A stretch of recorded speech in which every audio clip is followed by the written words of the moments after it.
advising the Afghan National Security Forces. Staff Sergeant Donna Johnson was activated with their Army National Guard unit from Rayford, North Carolina. In Afghanistan, the unit was focused on advising the Coast Province Afghan National Police. As the advisors to the local police, Donna's unit stood shoulder to shoulder with their Afghan counterparts, building and developing them one step at a time, often under high threat of enemy attack. Donna Johnson was born and raised in Rayford, North Carolina. She excelled at school and was known for her brains and work ethic, eventually joining Parsons in 2011 to instruct deploying soldiers on countering enemy tactics, techniques, and procedures at Fort Bragg on our warfighting contract. When our unit needed seasoned staff non-commissioned officers to lead young soldiers in combat, Donna, having already served in Iraq, stepped up and volunteered to serve. Her service led her to meeting her future wife, Staff Sergeant Tracy Dice, who was also a Parsons employee and an explosive ordnance disposal tech in the U.S. Army National Guard. In 2011, they met, fell in love, and were married in 2012. When Donna prepared to deploy, Tracy, like all spouses, was concerned about the danger Donna was going to face and her chances of coming home safely. On 1 October 2012, Tracy Spears sadly injured. Donna was the assistant patrol leader tasked with accompanying the Afghan police when a vehicle laden with explosives drove up to their checkpoint and detonated.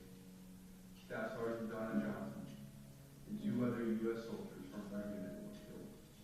Later, she was posthumously awarded the Bronze Star and the Purple Heart.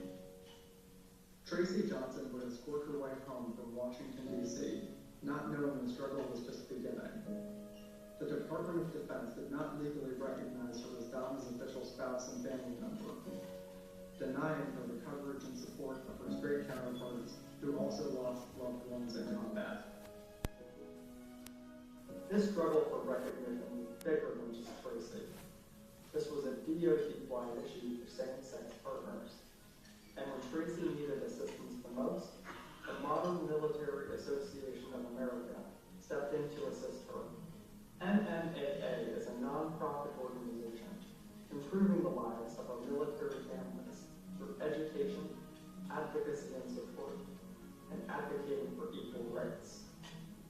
With MMAA's assistance, Tracy would become the first same-sex spouse recognized as a deceased military member's next of kin. I was already researching and putting the pieces together on Donna Johnson. Working on the Inclusion and Diversity Council together, Paul told me about the mission of the MMAA organization. Neither of us knew how MMAA had been so instrumental years before helping Tracy Johnson. As we learned more about Staff Sergeant Johnson, we were stunned when we came to understand how Parsons and MMAA are intertwined in Donna's story of honor, sacrifice, recognition, and commitment. Our organizational alignment was set as Parsons is the champion of inclusion, diversity, and equality in the workplace.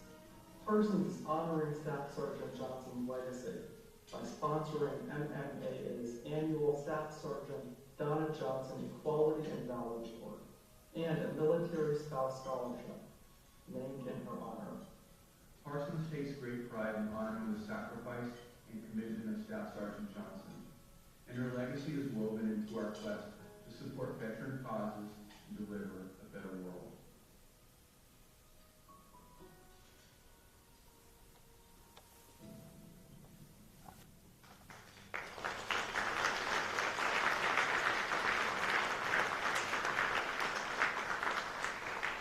These are recipients of the Donna Johnson Equality and Valor Award for Down Simon. Here to accept the award on behalf of Lee Kelley, the Executive Vice President and Chief Communications Officer for Parsons Corporation.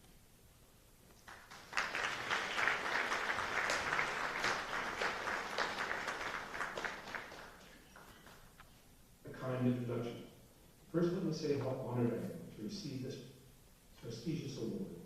And I am sorry I cannot be here in person with you this to celebrate all the progress we have made in the military LGBT community.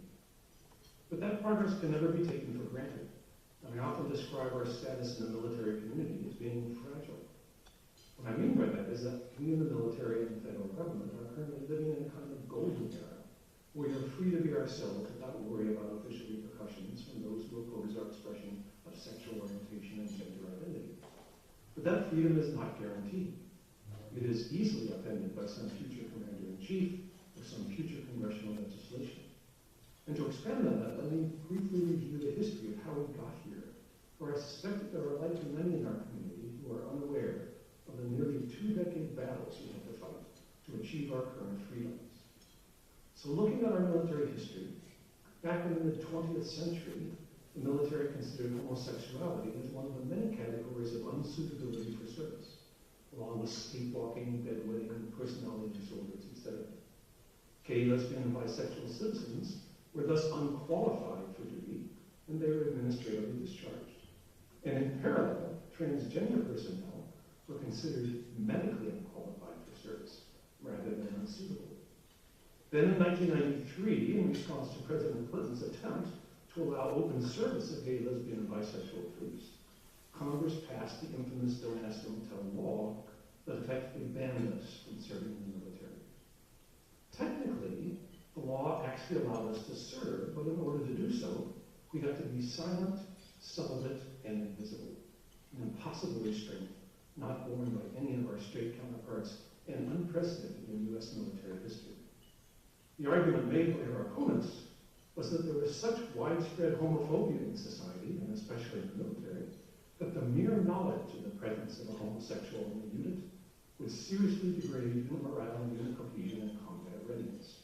So if you were discovered to be gay, or said you were gay, or even implied you might be gay, it was presumed you were going to engage in conduct prohibited by the UCMJ, and thus you were kicked out on that basis, essentially the presumption of some future guilt. Again, this was unprecedented in our military history.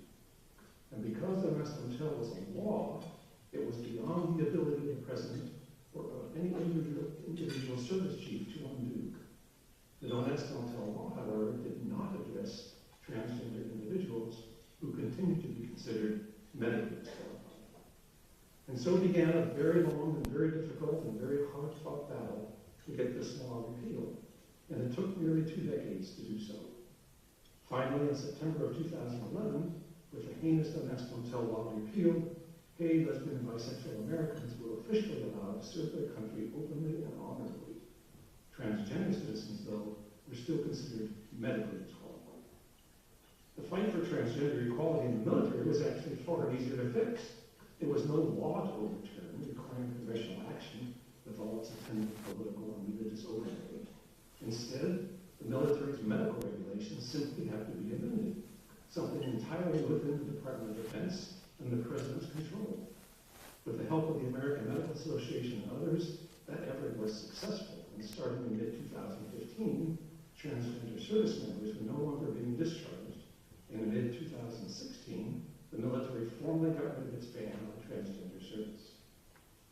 Unfortunately, in mid-2017, President Trump reinstated the ban on transgender service, but he was at least convinced to grandfather in most of the currently serving transgender troops, thus avoiding the discharge of thousands of valuable transgender personnel.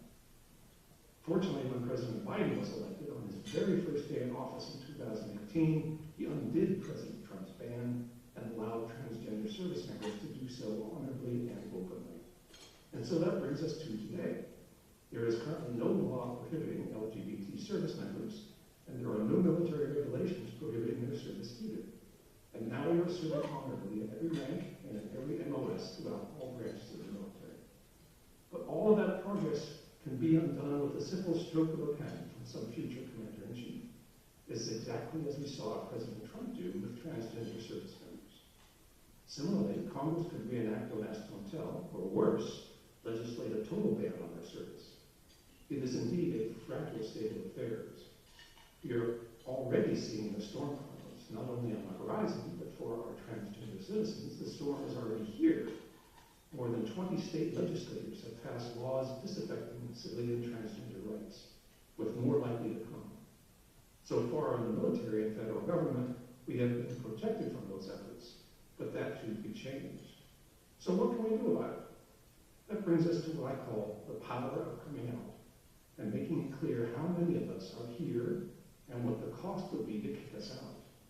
If you strip away all the intricacies of what it took to repeal the Don't Ask, Don't Tell law, at its heart, we find that eventually there were so many known LGBT service members on active duty and in the reserves, despite the heinous Don't Tell law, that it became impossible to make that argument that we were a detriment to combat readiness.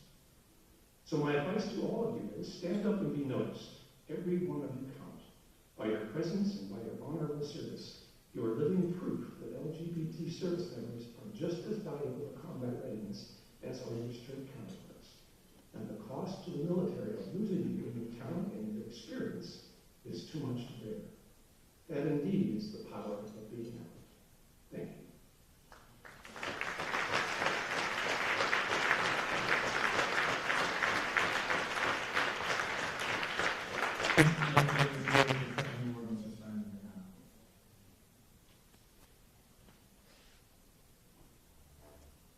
The next award this evening is the MMAA Community Championship Award.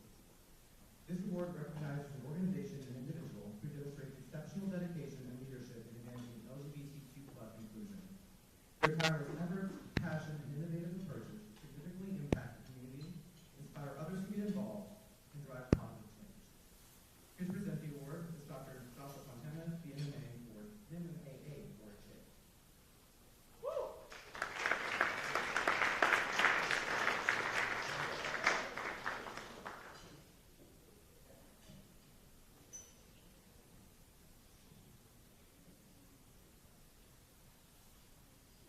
Hello, I'm back. So this year's Community Champion Award for the organization category is being presented to Starr.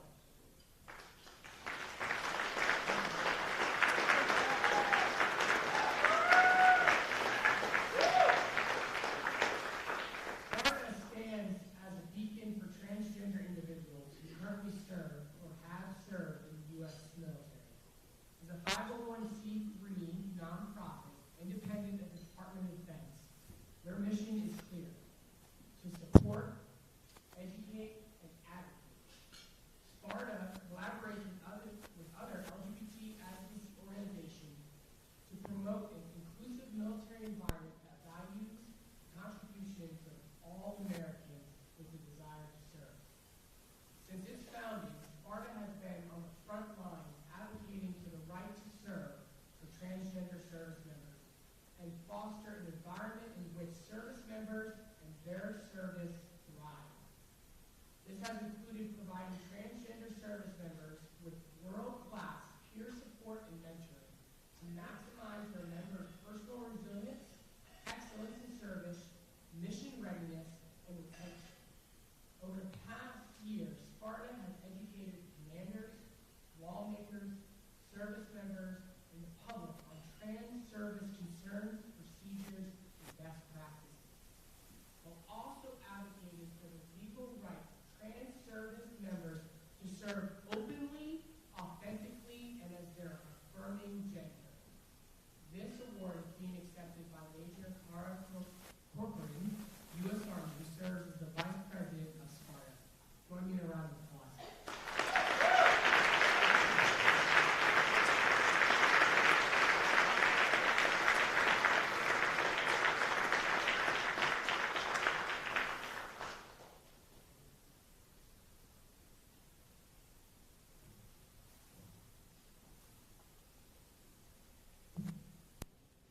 First and foremost, I'm here taking this on behalf of an entire organization. So anybody that's in Sparta or has been in Sparta, please stand up. This award is ours.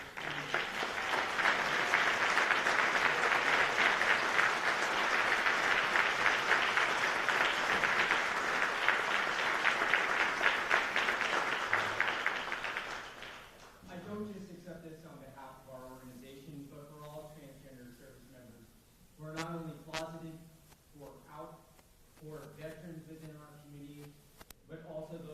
scouts that have gone through transition and now are able to live their full authentic life. Our organization, as stated before, is to support, educate, and advocate. But we cannot advocate alone. We advocate together as an entire community together. We look to aim to protect not only transgender, but also all of LGBT rights into law. We're trying to remove administrative and legal burdens that were put onto our medical care. We look to reform that medical care to make it simplified with our partners in the GHA.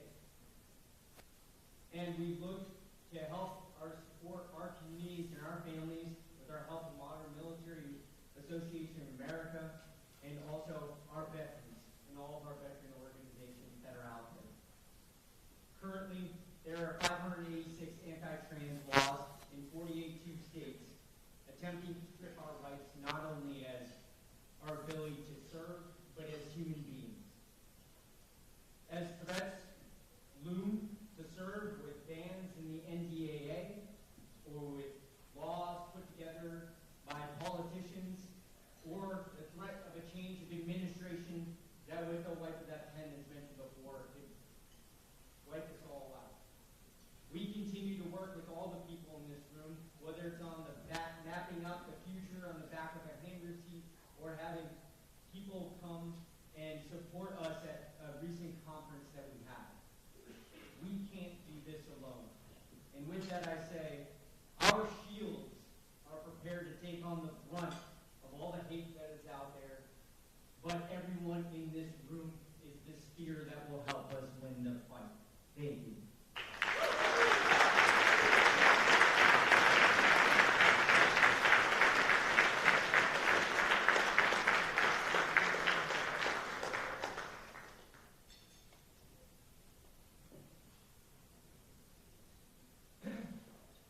This year's Community Champion Award for the individual winning category is Kevin Deese. Kevin joined the Air Force Academy and Cadet John Doe in 2018 in a case challenging the denial of their officer commissioning upon graduation from their representative service academy on the sole basis of their HIV status. Kevin was diagnosed as HIV positive shortly before his 2014 graduation from the U.S. Naval Academy. In 2017 was denied a request for an exception to policy and discharge. Deese versus Austin was settled in March 2024 following the Department of Defense's 2022 update to HIV policy governing service academy cadets and midshipmen. And in May, 10 years after his Naval Academy graduation, Kevin was commissioned as a supply corps officer from the U.S. Navy Reserve. The bravery of Kevin not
Eastern District of Virginia ruled in 2022 that the existing policies regarding service members living with HIV are quote, irrational as well as arbitrary and capricious, end quote. Personnel and readiness continue to be disadvantaged while irrational, arbitrary, and capricious policies remain on the books. I, for one, remain confident that our allies here in this room and others in the Pentagon under President Biden's leadership are doing everything they can to get the wheels of justice turning faster. I recognize that this is just one of many important areas in need of change and modernization. But I also recognize that there's a larger political context that presents its own barriers to change. My comments here are not intended as criticism. I merely aim to confirm for all present that the struggle is not ended by a small handful of commissions resulting from special cases. The fight continues. You know, it can sometimes feel like this issue of HIV and military service is virtually invisible. But, you know, in a room like this, on a night like tonight, it feels like, it feels a little less invisible. So I'm confident that those in this room will not let the military HIV community suffer in silence, just as we collectively were not silent when the trans community was irrationally, arbitrarily, and capriciously barred from service. And I know we never will be, should our trans sibling service again becomes targeted in the future. Finally, I'm confident that the decision to recognize me as the Community Champion Award means that MMAA will continue to lead the charge in partnering with DoD to advise on policy changes that are necessary to maximize our war-fighting readiness. So thank you again to MMA for this honor, and I hope you'll forgive me if I seem a bit bold or uppity for an old run. I've been away for 10 years, and I'm sure I have much to relearn. So from the bottom of my heart, thank you.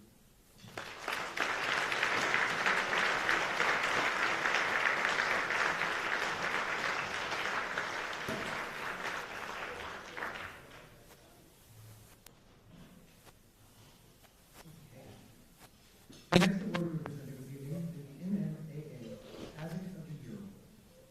This award recognizes individuals who go out of their way to advance LGBTQ plus inclusion in the armed forces or wider defense sector by advocating for an LGBTQ plus driven culture and work environment.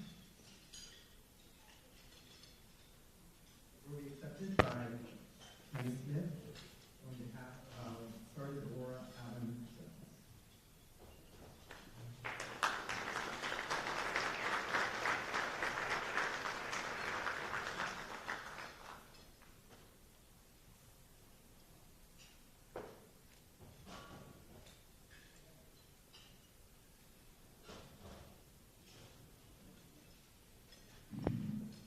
It's an honor to accept this award on behalf of the Staff Sergeant. Unfortunately, she couldn't be with us tonight, but I'm excited to tell you about some of her selfless contributions. First, we must always remember that service to the nation is our highest priority as faithful members of our profession. And Staff Sergeant Allen Jones is laser focused on the Air Force. She is the non-commissioned officer in charge of the commander's support staff of the 605th Test and Evaluation Squadron, Det 5. And that is at Hill Air Force Base in California.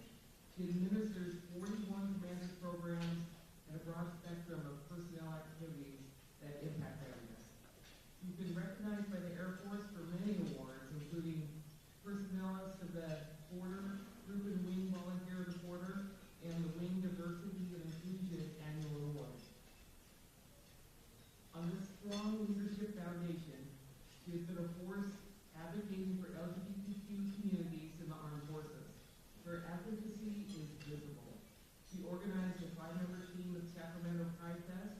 She also led the Beale Pride Committee, organizing 6 members, raising money, and orchestrated a lunch and learn with California's first openly gay Superior Court judge. Staff Sergeant Allen Jones is a leader. She is a fearless advocate. She's been a pillar within the Beale LGBT community, directing community involvement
award this evening is the MMAA Rainbow Shield Award. This award recognizes an LGBTQ plus network or employee resource group advancing LGBTQ plus inclusion in the workforce. The award this evening was presented by Colonel Brady Graham of U.S. Space Force.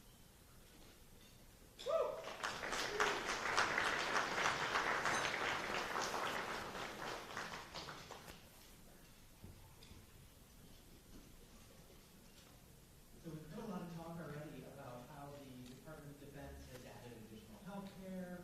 We've heard a little bit about what transgender health care is and why that's so important in order to allow us to serve openly and authentically. But what we don't realize is that transgender health care is just health care.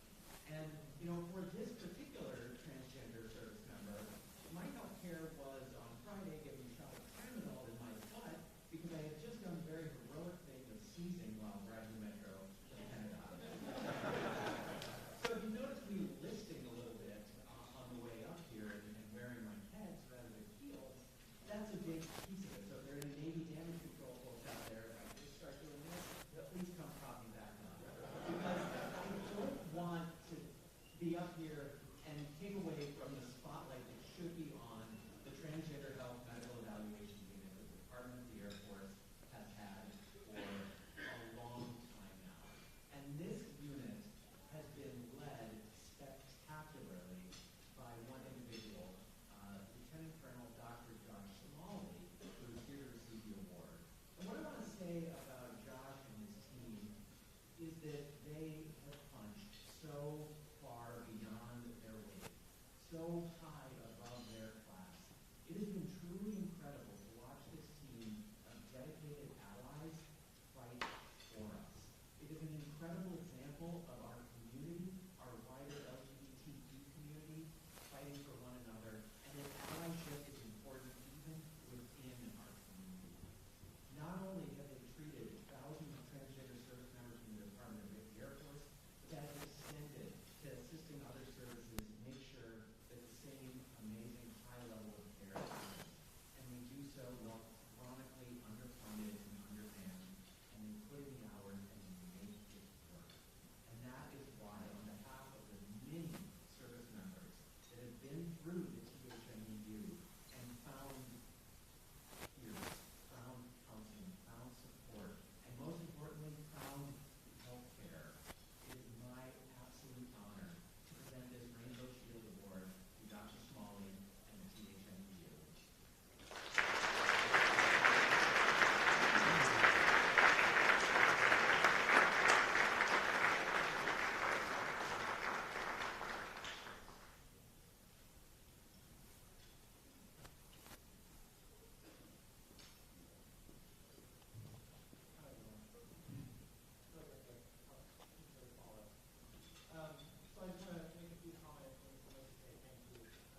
And while the art does bend towards justice, and we know progress is inevitable, it doesn't mean all the conversations that we need to have have been had, right? As we leave for tonight, let's remember we are the ancestors of the future. Let's make positive impact together. Let's be fierce advocates, and let's leave a legacy our children and others that follow will be inspired to inherit. Thank you again. Have a great night. Happy Friday.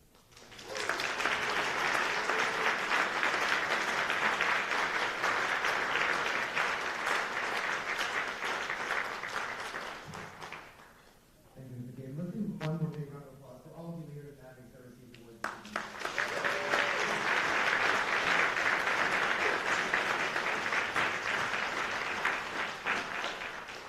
Now we're going to have a brief video of USAA and MMAA.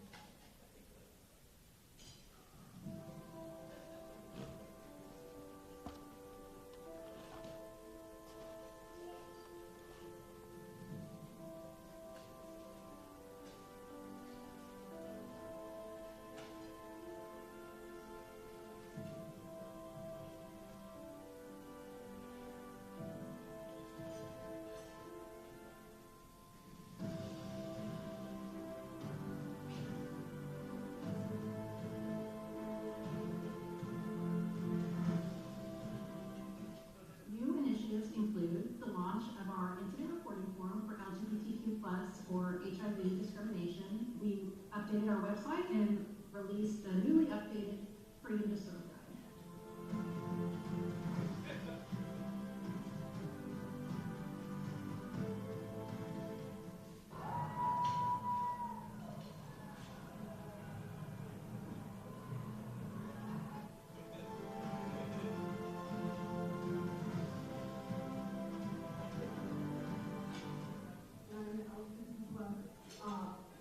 Liaison for the center. So I work directly for you all.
Thank you very much.